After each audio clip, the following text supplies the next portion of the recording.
May business idea ka ba na paikot-ikot lang sa isip mo?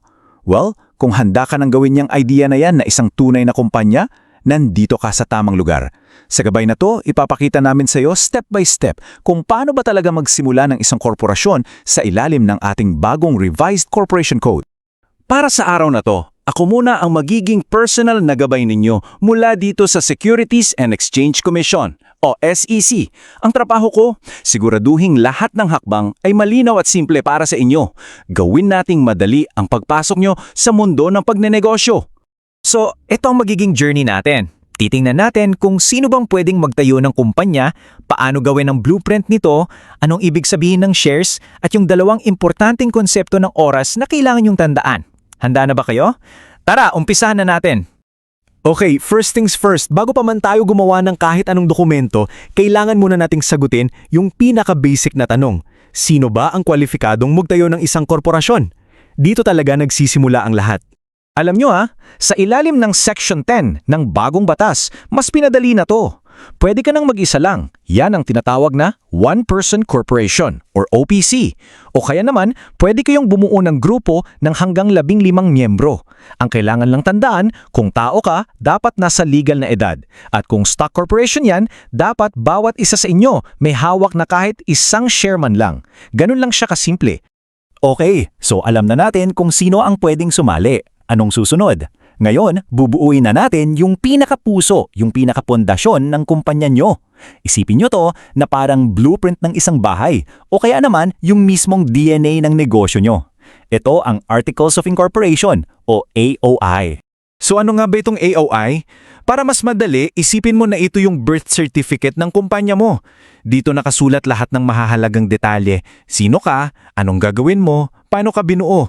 Ito yung dokumentong nagsasabi sa buong mundo, hello, legal na kumpanya na kami at ito kami. Parang checklist lang to na kailangan nating kumpletuhin based sa Section 13. Unang-una, anong ipapangalan nyo sa kumpanya? Anong purpose nyo? Tapos, syempre, saan ang address nyo dito sa Pilipinas? Sino-sino kayong mga founding members? At yung pinaka-importante, yung capital stock, paano ba mahahati ang pagmamay-ari ng kumpanya? At dito na nagiging interesante. Dahil bukod sa pagiging blueprint, yung AOI din ang magsasabi kung paano hahatiin ang pagmamay-ari sa kumpanya. Dito na pumapasok yung shares. Isipin nyo na lang, kung ang kumpanya ay isang buong pizza pie, ang shares ang bawat slice. May dalawang klase ng slice ng pie ayon sa Section 6. Yung par value shares, mayroon na yung fixed price tag sa simula pa lang. Samantalang, yung no par value shares, mas flexible, walang nakatakdang presyo pero hindi pwedeng ibenta ng mas mababa sa 5 piso. Bakit ito mahalaga? Kasi yung mga kumpanyang humahawak ng pera ng publiko tulad ng mga bangko, required silang gumamit ng par value shares. Para to si protection nating lahat, para siguradong may sapat na kapital ang kumpanya. At ito, pakitake note ha, isang golden rule to sa ilalim ng Section 6 na hindi pwedeng kalimutan. Kahit anong klaseng shares pa ang gawin nyo, dapat laging may isang klase na may full voting rights. Bakit? Para masigurong yung mga tunay na may-ari ay laging may boses sa mga importanteng desisyon ng kumpanya. Okay, pag-usapan naman natin ang isa sa mga pinaka-game-changing na feature ng bagong batas. Ito yung isang tool na magbibigay sa inyo ng kapangyarihan na bumuo ng isang negosyo na pwedeng tumagal forever. Tama yung nabasa nyo, perpetual existence. Sa ilalim ng Section 11, ito na ang bagong default. Ibig sabihin, wala nang expiration date ang kumpanya nyo. Hindi na kailangang mag-renew kada 50 years. Ang negosyo nyo ay pwedeng maguhay hanggat gusto nyo na nagbibigay ng stability at nagpapadali ng long-term planning. Napakalaking bagay nito. Pero, may isang pero. Mula sa araw na maaprobahan ang rehistro ng kumpanya nyo, may isang orasya na magsisimulang tumakbo. At itong deadline na to, kailangan nyo talagang seryosohin. Tandaan ninyo ang numerong ito, 5. 5 taon. Yan ang panahong ibinibigay sa inyo ng batas mula sa petsa ng inyong incorporation para gawin totoong operasyon yung negosyong nasa papel pa lang.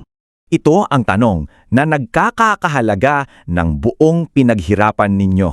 Kasi hindi sapat na may hawak lang kayong Certificate of Incorporation. Kailangan nyong kumilos. So ano ang mangyayari kung hindi?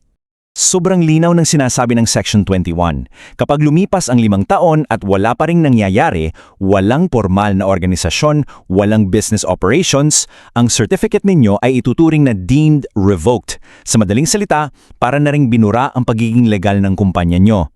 Back to zero. Sayang lahat. Kaya ang aral dito, simple lang, umaaksyon agad. Ayan na, kompleto na. Mula sa kung sino ang pwedeng magsimula sa pagbuo ng Articles of Incorporation hanggang sa mga timelines na dapat tandaan, nasa inyo na ang buong blueprint. Ngayon, isa na lang ang tanong, handa na ba kayong gawing katotohanan yang nasa isip nyo at simula ng pagbuo ng sarili ninyong legacy?